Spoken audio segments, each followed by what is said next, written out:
Kebakaran melanda Pasar Bandar Buat, Kecamatan Lubuk Kilangan, Kota Padang. Kobaran api membesar membakar kios pedagang pasar. Banyaknya material yang mudah terbakar mengakibatkan api merembet ke bangunan lain. Sejumlah pedagang berupaya menyelamatkan barang-barangnya. Mereka bergotong royong mengeluarkan barang dari kios. Kebakaran yang melanda Pasar Bandar Buat membuat warga sedih. Untuk memadamkan api, sebanyak 14 unit mobil pemadam kebakaran dikerahkan ke lokasi. Upaya pemadaman dari berbagai sisi agar kobaran api tidak meluas. Setelah 3 jam, api berhasil dipadamkan. Akibat kebakaran, 16 kios pedagang ludes terbakar. 9 kios di lantai 2, 7 kios di lantai 1. Diduga kebakaran terjadi akibat arus pendek listrik dari salah satu bangunan toko buku yang sedang tutup. Masih data awal kita, masih distribusi itu arus pendek. Arus pendek listriknya. Ada berapa kios, Pak? Ada 16 kios. 16 kios? Ya, 7 yang lantai 2, 9 yang lantai 1. Ini pedagang apa, Pak, rata-rata, Pak? Rata-rata ada yang buka kafe, konter HP, toko buku, dan ada yang pendi juga. Akibat kebakaran yang melanda Pasar Bandar Buat, Kecamatan Lubuk Kilangan, Kota Padang, kerugian diperkirakan mencapai miliaran rupiah.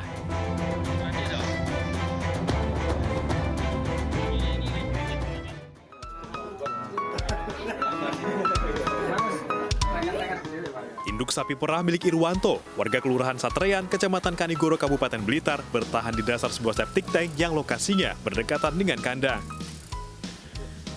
Tim petugas damkar Kabupaten Blitar mengevakuasi induk sapi tersebut dengan alat katrol manual. Selang setengah jam kemudian, induk sapi berhasil diangkat dari dasar septic tank. Kejadian bermula ketika tali yang mengikat 2 ekor sapi induk dan anaknya terlepas sehingga masuk ke dalam lubang septic tank. Beruntung anak sapi berhasil diselamatkan terlebih dahulu. Sedangkan satunya warga tidak kuat untuk menaikkan, akhirnya warga memberikan informasi ke petugas pemadam kebakaran untuk membantu proses evakuasi sapi tersebut. Dalam tempo waktu 30 menit, alhamdulillah proses evakuasi sapi tersebut bisa terlaksana dengan kita gelontor air di dalam resapan sapi tank tersebut. Setelah itu baru sapi kita tarik. Meski sempat terkendala karena sempitnya lubang septic tank, sapi akhirnya berhasil diselamatkan. Keduanya dalam kondisi sehat.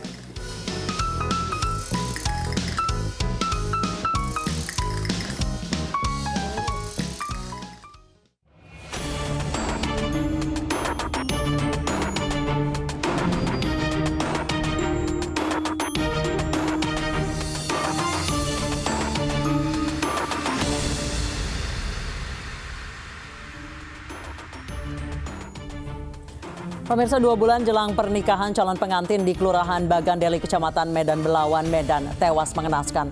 Korban berusia 19 tahun ditemukan sudah tidak bernyawa di ruang tamu rumah oleh adiknya. Pemirsa, selain kasus kematian calon pengantin selama 1 jam, Realita juga akan menghadirkan berita-berita kriminal pilihan bersama saya, Anissa Dasuki.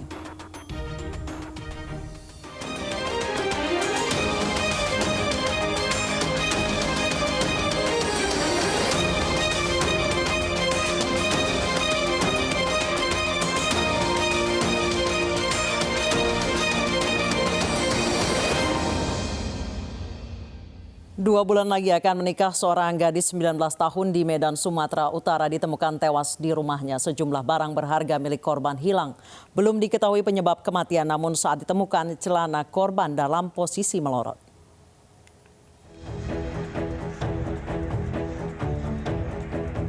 Warga lingkungan 7 Lorong, 2 veteran Kelurahan Bagandeli, Kota Medan gempar dengan tewasnya seorang gadis bernama Fitriani. Gadis 19 tahun ini ditemukan tidak bernyawa dengan posisi celana sudah melorot di ruang tamu rumah oleh adiknya. Ironisnya, korban diketahui akan melangsungkan pernikahan 2 bulan lagi. Sang calon suami yang baru pulang melaut hanya bisa pasrah saat mengetahui calon istrinya sudah tiada. Korban diduga dibunuh karena sejumlah barang berharga miliknya raib. Polisi telah meminta keterangan sejumlah saksi dan juga mengamankan barang bukti sendal yang diduga milik pelaku di lokasi. Mau nikah. Bulan berapa rencananya? Nah itu udah belum kabar aku. Nikahnya sama orang sini juga, Bang? Iya. Oh, jadi berarti udah tunangan ya? Udah tunangan. Bang, kondisi korban tadi waktu ditemukan itu seperti apa, Bang? udah berpakaian udah. Katanya celananya pun udah agak melorot. Nah. Kalau fisiknya sendiri Bang, dari mukanya atau kayak mana? Mukanya aman-aman aja, cuma udah pucat lah sedikit. Kemudian mencari barang bukti, kemudian membawa korban ke rumah sakit, kemudian saksi-saksi yang ada di TKP yang sudah kita periksai. Mudah-mudahan dalam waktu dekat pelaku dapat ditangkap. Jasad korban kini berada di Rumah Sakit Bayangkara Medan. Polisi menunggu hasil otopsi untuk mengetahui penyebab pasti kematian korban. Sementara keluarga berharap pelaku bisa segera ditangkap. Seorang remaja putri berusia 16 tahun di Aceh Utara, Aceh dijual tantenya dan dipaksa melayani nafsu 8 pria hidung belang. Tidak hanya trauma, kini korban juga hamil.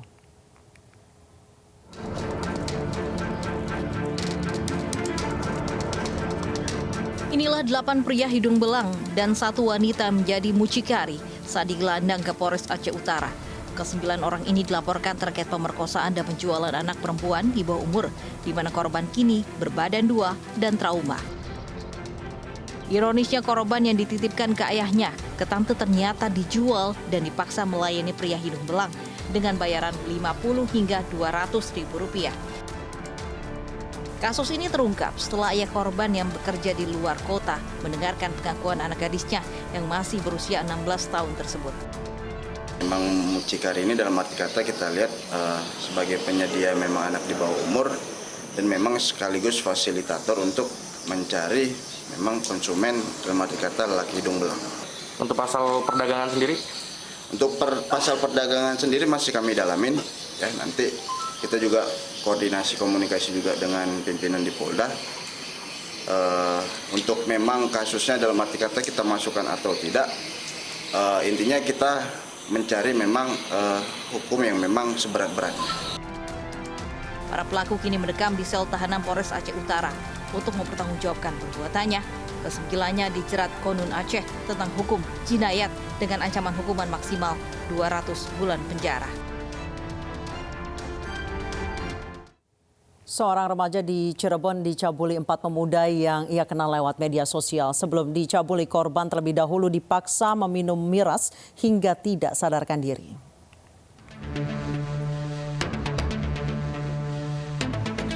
Empat pemuda pengangguran berinisial A, IID, R, dan H diamankan polisi Satreskrim Polresta Cirebon karena telah mencabuli seorang remaja di sebuah gubuk secara bergantian. Peristiwa berawal saat salah satu pelaku yang mengenal dekat korban dari media sosial mengajak ketemu dan jalan-jalan. Namun saat di perjalanan pelaku berputar arah dan menemui 3 pelaku lainnya yang menunggu di sebuah gubuk. Korban pun dipaksa meminum miras hingga tak sadarkan diri dan menjadi bulan-bulanan nafsu bejat keempat pelaku. Aksi para pelaku yang diketahui orang tua korban pun berakhir setelah orang tua korban dan polisi menggerebek tempat para pelaku mencabuli korban. Orang tua korban mengetahui putrinya dicabuli setelah korban memberi kabar ke mereka. Korban mengaku dipaksa meminum miras hingga disetubuhi bergiliran oleh pelaku di 2 tempat berbeda. Modusnya para pelaku menghubungi korban, ya ada salah satu pelaku yang sudah kenal dengan korban seminggu sebelumnya, kemudian diajak jalan, kemudian setelah itu dibawa ke sebuah tempat, ya di sebuah bangunan, kemudian di situ korban diajak minum, kemudian setelah itu korban disetubuhi oleh 2 orang pelaku. Selain mengamankan tersangka, petugas juga mengamankan pakaian korban, handphone pelaku, hingga botol bekas minuman keras. Untuk mempertanggungjawabkan perbuatannya, keempat pelaku dijerat Undang-Undang Perlindungan Anak dengan ancaman maksimal 15 tahun penjara. Kecanduan film dewasa, seorang siswa SMP di Sidoarjo nekat memperkosa teman sekolahnya. Ironisnya, sebelum diperkosa, korban dianiaya secara brutal hingga pingsan. Kini korban dirawat di rumah sakit karena syok dan luka di kepala.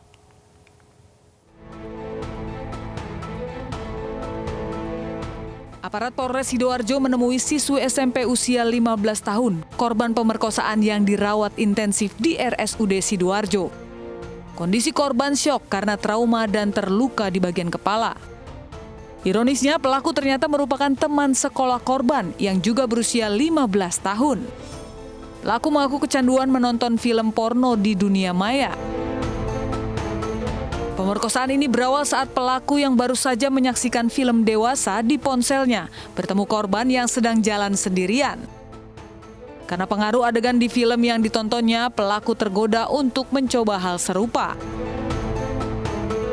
Korban yang berusaha melawan dan mempertahankan kehormatannya saat dipaksa pelaku kemudian dianiaya secara brutal hingga tidak sadarkan diri. Korban yang pingsan dibawa pelaku ke rumah kosong lalu diperkosa.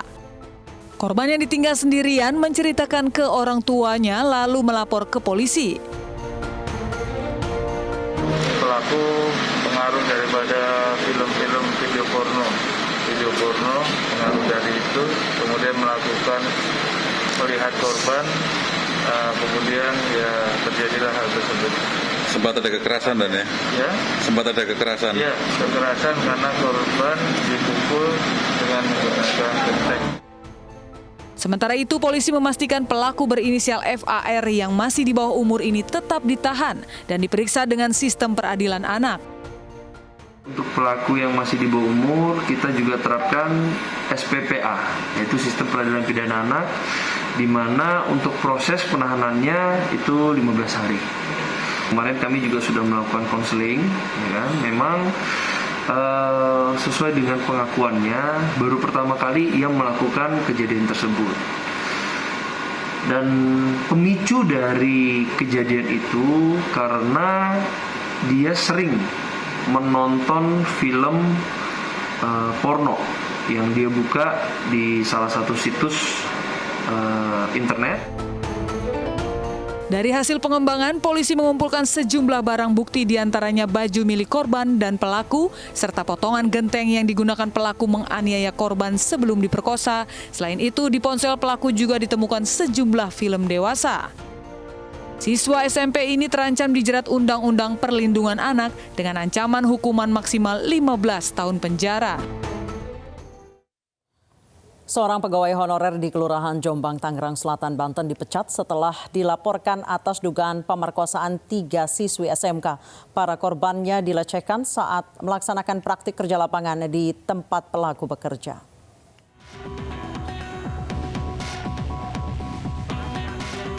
Polisi bersama unit perlindungan anak mendatangi salah seorang korban pelecehan seksual yang dilakukan pegawai honorer Kelurahan Jombang, Tangerang Selatan, Banten.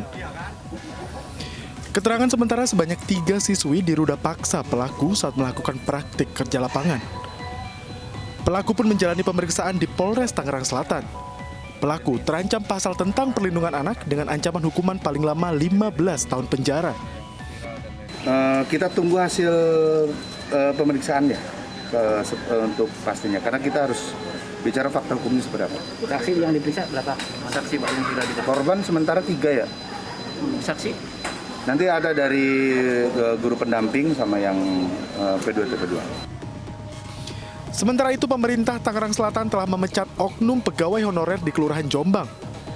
Pemerintah kota juga meminta maaf kepada korban maupun keluarganya atas tindakan tak senonoh yang dilakukan pegawainya. Hasil dari sidang etik ya di kecamatan, Pak Sekcam menyampaikan bahwa yang bersangkutan itu sudah menulis pernyataan secara tertulis bahwa benar melakukan kejadian itu yang kemarin terjadi, yang sempat ramai di media massa. Dan langkah yang langsung kita lakukan ya pemecatan yang pertama. Dan untuk para korban, pemerintah kota Tangerang Selatan berjanji akan memberikan lapangan kerja sebagai bentuk kepedulian dan perhatian pihaknya.